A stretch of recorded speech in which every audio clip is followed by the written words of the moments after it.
Empezamos el siglo XX con dos modelos, revolución, democracia. Estamos a entrar en el siglo XXI sin ninguno. No hay revolución en la agenda política de ningún país. Cuando se habla de revolución democrática en los países de América Latina, era una revolución que nace de elecciones, parte de la democracia, no de la revolución. Y la democracia que tenemos hoy ha sido secuestrada por antidemócratas. Una democracia que hoy es, como acostumbro decir, vivimos en sociedades políticamente democráticas, pero socialmente fascistas. Porque la democracia se está esvaciando. Se está vaciando no solamente por los derechos sociales, por el papel del Estado, por los bienes comunes, por la cultura republicana, sino también, obviamente, por la corrupción que ha minado todos los procesos democráticos. Vivimos con imaginarios democráticos en realidades dictatoriales, de otro tipo que no identificamos. Vivimos con imaginarios postcoloniales en sociedades coloniales. Vivimos con imaginarios de derechos humanos, de globalización, de emancipación, con cuerpos destrozados, cuerpos racializados, cuerpos sexualizados en nuestras sociedades. Yo pienso que una de las trampas del neoliberalismo fue crear la idea de que hay tanta complejidad en la sociedad que nosotros no podemos cambiar nada, ¿no? Por eso yo pienso que en contra de la alta complejidad necesitamos de alta simplicidad. Y les propongo una alta simplicidad para los procesos de izquierda. Y esa alta simplicidad le llama que nuestra tragedia ha sido de separar revolución de democracia. La revolución sin democracia se transformó en autoritarismo violento, pero la democracia, sin el impulso revolucionario, se dejó dominar totalmente por las fuerzas del capitalismo, del colonialismo y del patriarcado. Perdió la lucha, porque perdió el impulso revolucionario. Entonces, la idea de alta simplicidad que les propongo es esta. Hay que democratizar la revolución e revolucionar la democracia. Oi, gente, esse que vocês viram aí é o Boaventura de Souza Santos, né, um doutor em Sociologia do Direito pela Universidade de Yale, enfim, talvez um dos maiores e mais importantes sociólogos do mundo da atualidade e um pensador do campo da esquerda, e eu quero conversar com vocês sobre essa frase dele, nessa alta simplicidade, como ele tratou, que é democratizar a revolução e revolucionar a democracia, que tem muita identidade com o que eu já defendi no meu livro A Nova Máquina do Tempo de Democracia Ampliada, o que eu venho defendendo aqui no meu canal e outras ideias que eu tenho defendido ao longo dos tempos. A Boaventura de Souza Santos é um autor que eu tenho um pouco de leitura, mas a gente sempre pode ler mais da obra dele, que é bastante interessante, e eu recomendo para vocês, e eu vou deixar na descrição, uma entrevista que ele deu, que é uma entrevista que ele inclusive fala muito do Brasil, e é uma entrevista muito rica, muito interessante, da análise que ele faz do momento atual que o Brasil vive. Mas enfim, o meu vídeo não vai ser sobre apenas a entrevista, mas vai ser mais sobre essa frase dele e as minhas impressões e a minha análise sobre o significado dessa frase, tendo em vista a obra do Boaventura de Souza Santos e tudo mais, né? Então, se você chegou agora, o canal é A Nova Máquina do Tempo, eu sou André Teixeira Jacobina, aqui a gente fala de política, de ciência e de filosofia. Tem uma sessão de diálogos com grandes especialistas, quem sabe um dia falar com o Boaventura de Souza Santos. Não, a gente tem que sempre sonhar alto, né? E a gente tem o Filosofia Popular, normalmente às sextas-feiras, e eu vou ter um novo programa aí que eu estou cozinhando, que eu quero conversar com vocês na nossa live dos 50 mil, que estamos começando a nos aproximar, né? E também devo depois começar a fazer lives com mais regularidade. Bem, a tal da frase democratizar a revolução e revolucionar a democracia. Por que democratizar a revolução? Para mim é relativamente óbvio o que ele estava falando. Ele disse que uma revolução sem democracia acabou em um autoritarismo violento. Do que ele estava falando ali? Bem, na minha opinião, acho que não ficam muitas dúvidas em relação a isso, ele estava falando dos processos revolucionários do século XX, em que a esquerda defendeu a revolução, e o que veio depois da Revolução Russa, por exemplo, quando Stalin assume o poder, o regime de Lenin e a própria participação do Trotsky, que é um intelectual que ele cita na entrevista, tem suas críticas. A Rosa Luxemburgo fez críticas que eu compartilho em grande medida, mas a coisa, digamos assim, despencou, né, depois do advento do Stalin e da implementação de uma ideologia que a gente convenciona chamar de stalinismo, que é uma ideologia extremamente autoritária, com muita censura, e que foi extremamente violenta na União Soviética e tudo mais, enfim. Recentemente teve até uma pessoa que comentou dizendo assim, mas não se esqueça da violência promovida pelos capitalistas, pelo Reagan, pelo Churchill, o Churchill no passado, o Reagan mais nos anos 80. Sem dúvida, mas um erro não justifica o outro. Não é porque os capitalistas e lideranças de países capitalistas foram violentos que as revoluções que a esquerda apoiou no passado devem reproduzir o mesmo tipo ou um tipo diferente de autoritarismo e de violência. Pelo contrário, é necessário, como Boaventura diz, democratizar a revolução, ou seja, que o processo revolucionário incorpore a democracia como um valor central, fundamental, ou, como diria Carlos Nelson Coutinho, universal. Né?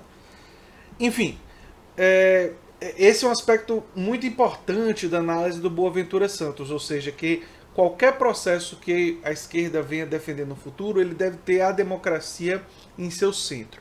Mas por que não pode ser uma esquerda meramente reformista, meramente que atua dentro do espaço democrático e que não é revolucionária, não tem em si o germe revolucionário da transformação mais profunda, da transformação verdadeiramente que altera quem tem poder sobre a sociedade. Porque o grande problema dentro da nossa sociedade, e a categoria mais importante, é a categoria do poder. É a categoria do poder, inclusive, que define quais são os sistemas econômicos. Feudalismo era feudalismo porque o senhor feudal tinha poder sobre a terra. Em seu feudo, ele era praticamente a lei. Ele só se submetia ao rei. Né?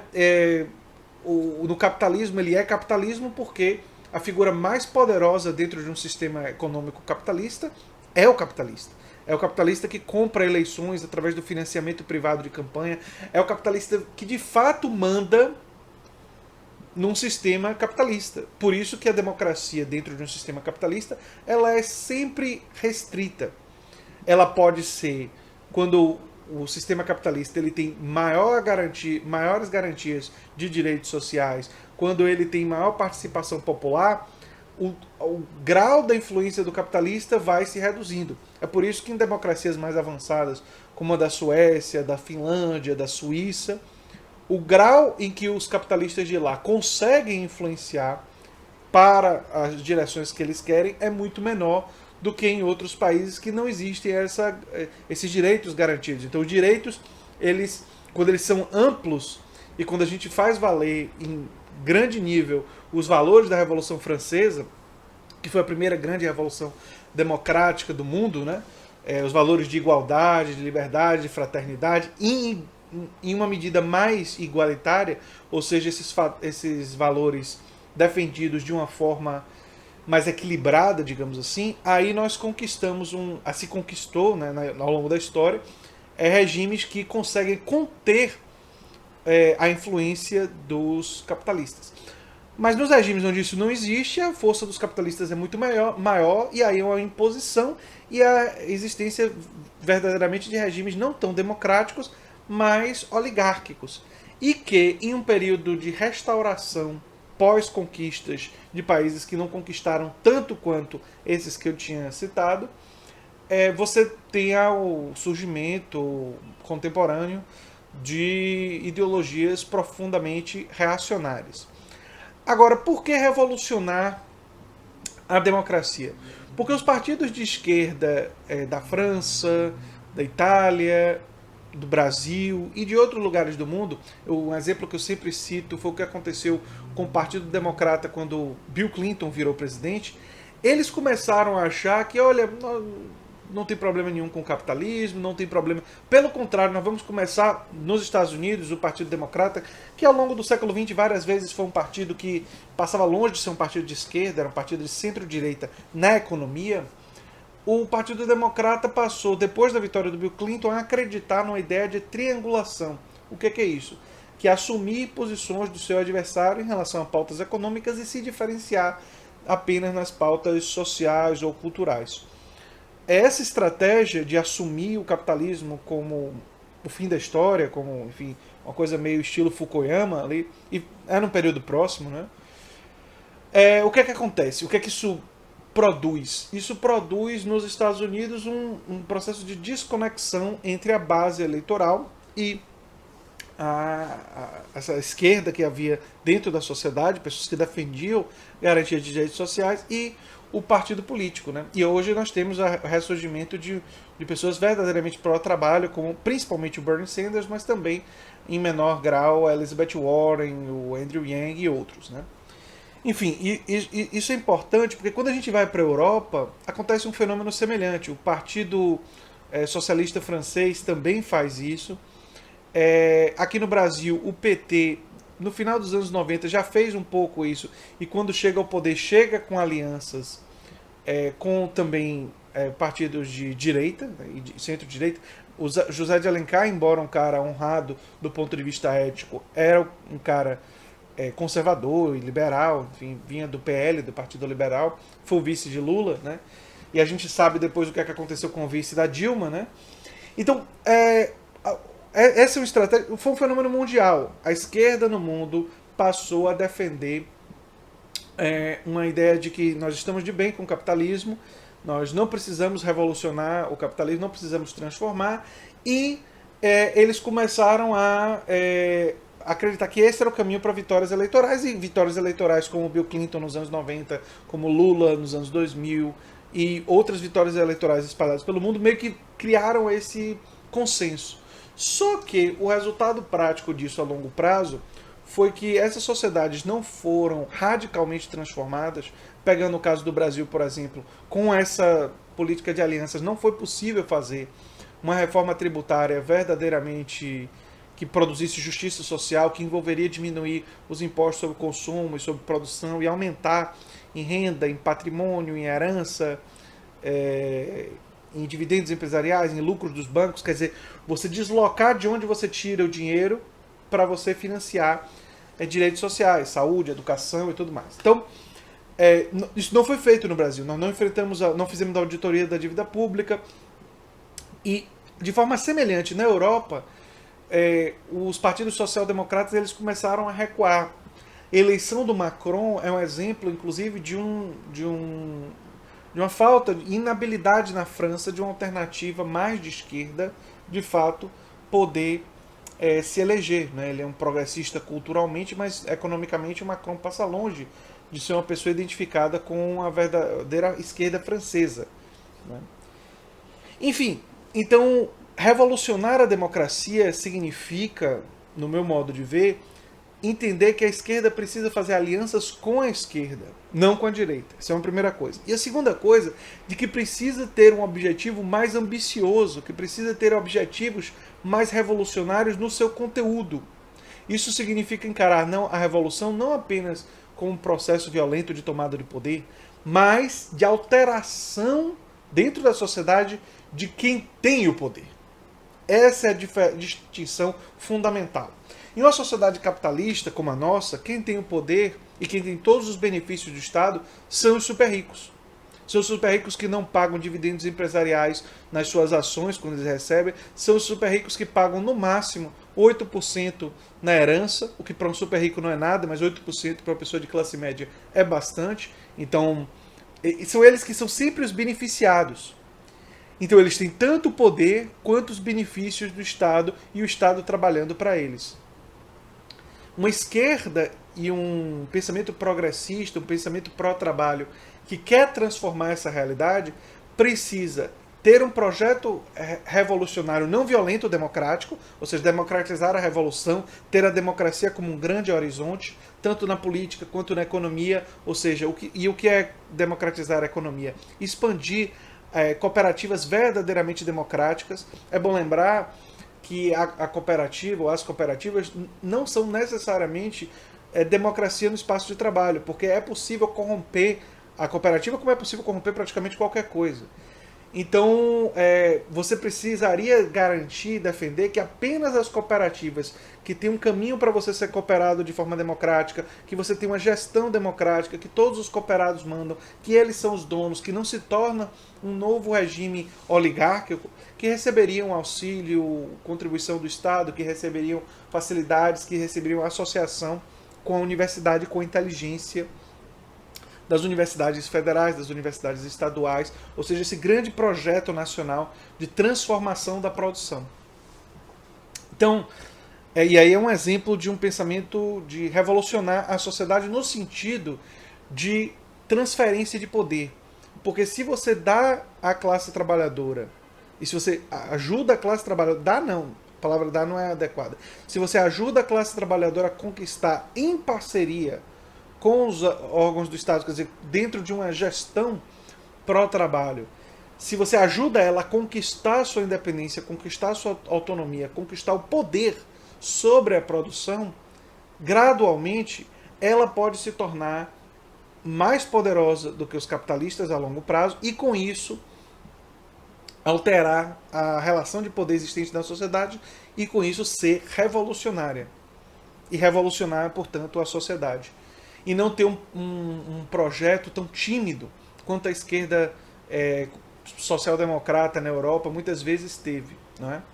Eu costumo dizer que a defesa social-democrata dos direitos sociais, do direito à saúde, à educação, segurança, e a defesa social-democrata em relação a esses direitos sociais e em relação a garantias mínimas para os cidadãos, para uma esquerda tem que ser não o ponto de chegada, mas o ponto de partida. Tem que ser o início. Tem que ser o ponto básico em que nós fincamos a nossa agenda, o início da nossa agenda mínima. Mas a nossa agenda mínima também tem que ter um projeto de futuro de transformação da sociedade mais radical, mais revolucionário. Aqui no canal é engraçado, como eu defendo que isso seja de forma gradual, de forma democrática, algumas pessoas acham que eu sou moderado, porque tem a ver com discurso, tem a ver com ser democrata, tem a ver com ser cuidadoso, tem a ver com respeitar o outro e defender, enfim, que diferentes pontos de vista tenham espaço de ser abertos e tudo mais. Mas quem me conhece de uma forma mais profunda, quem conhece o que eu defendo, vai perceber que o que eu defendo não é nada moderado em termos de finalidade, de fim. Inclusive nesses testes de análise política, eu dou bastante radical, porque no Bússola Política, por exemplo, eu dou -10, que é no vértice, onde o mais radical democrata encontra o comunista mais radical. E eu costumo dizer que eu não sou comunista porque as pessoas confundem comunismo com stalinismo, com castrismo, coisas que eu não defendo pelo autoritarismo. Agora, o que eu defendo como um projeto de sociedade para o futuro é, sim, uma sociedade radicalmente igualitária. E uma sociedade que o poder está concentrado nas massas, no povo, na classe trabalhadora. E que caminha em direção a uma sociedade pós-capitalista. Que vê o capitalismo como um período da nossa história e que ele pode ser superado e que nós podemos construir algo ainda melhor, ainda mais justo, ainda mais democrático. Porque o capitalismo tem uma essência que não é democrática.